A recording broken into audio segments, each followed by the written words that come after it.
Okay, look, here's some good advice. As a Deakin graduate myself, I can say that the most important things are that you, apart from the experience that you'd love to have on your resume, is that you are quietly confident in your interview, you dress appropriately, do your research. The things that interviewers love best is when an interviewee is able to clearly elucidate on what's going on in the company. Study the websites, study the annual reports, go in well armed, and that makes a great deal of difference. It's telling an interviewer that you care enough about the interview, you've done your homework.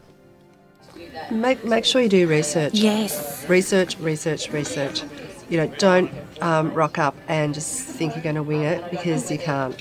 You've got to, get on the internet, have a look at the organisation, have a look at things like what their values are, what their mission is, what they're doing, what new initiatives are out there. Be up with, the latest thing that's happening in that company or that organisation. If you don't, you just, you may as well not go, really. Yeah, absolutely. And even things down to, really having a good look at job descriptions. We sometimes would have people come in and you wonder if they actually understand the job that they've gone for. So really having a look at the particular job description as well. And this is around advice for an interview. Make sure that, that you look the part, that you say the right thing in the first 5 minutes. People they make decisions based on what you look like and the first few words that come out of your mouth, basically. Yeah. And they might remember the last few things that you say. The rest of it in the middle, they kind of, you can't say anything, but it's really, really important. Those first impressions are everything. Do your research. Know, if they're applying for a specific organisation, know what that organisation does. Get a sense of what that organisation values, and how you can incorporate that into how you present, and also how you do your cover letter and how you do your resume. Cater your resume to specific jobs. I'll say that to the camera, cater the resume.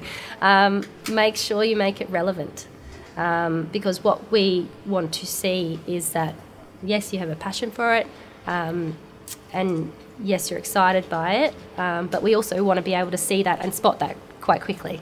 In a time-poor environment, we don't often have a huge amount of time to go over everything. I guess too, for people to keep in mind that the way we interview at the department, there will never be any tricks or anything like that. We actually try and interview in a way that will bring the best out in people.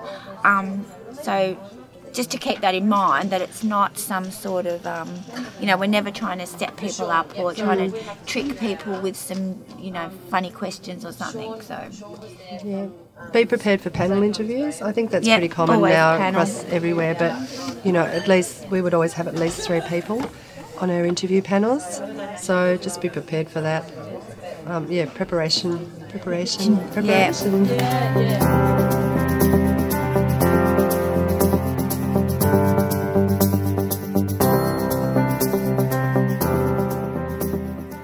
Other gaps, I guess, is just have a strong cover letter, and have a strong statement addressing the key selection criteria. It's about being specific. Well, I believe that a resume that has work experience specifically aligned to the particular field of endeavour that they're going into is really important. And as I just said earlier, companies that open their doors for interns to do that are a blessing, both for the company and for the intern.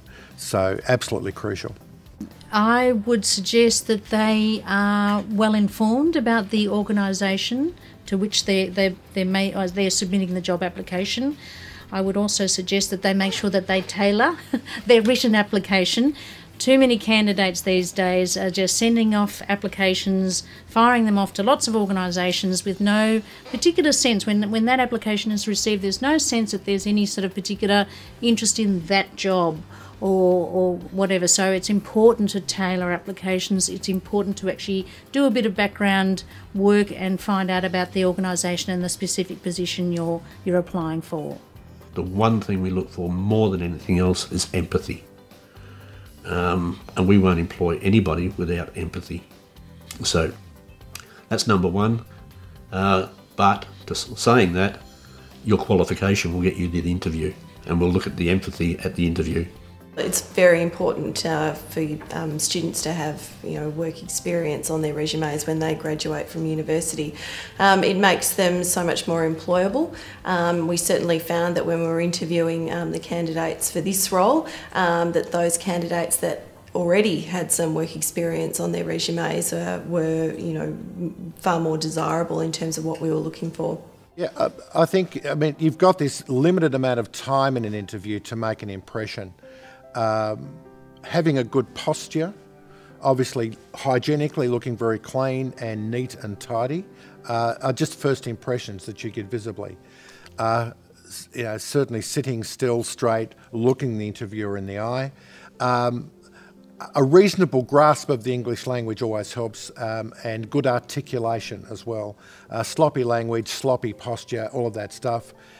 If you were an interviewer yourself, what would you expect of someone that you were interviewing? I think you'd expect them to be paying attention, looking you in the eye, being neat and tidy, speaking well, quietly confident. You're allowed to be nervous. There's nothing wrong with that. Perfectly normal to be nervous. But if you've done your homework, it should all go very, very well.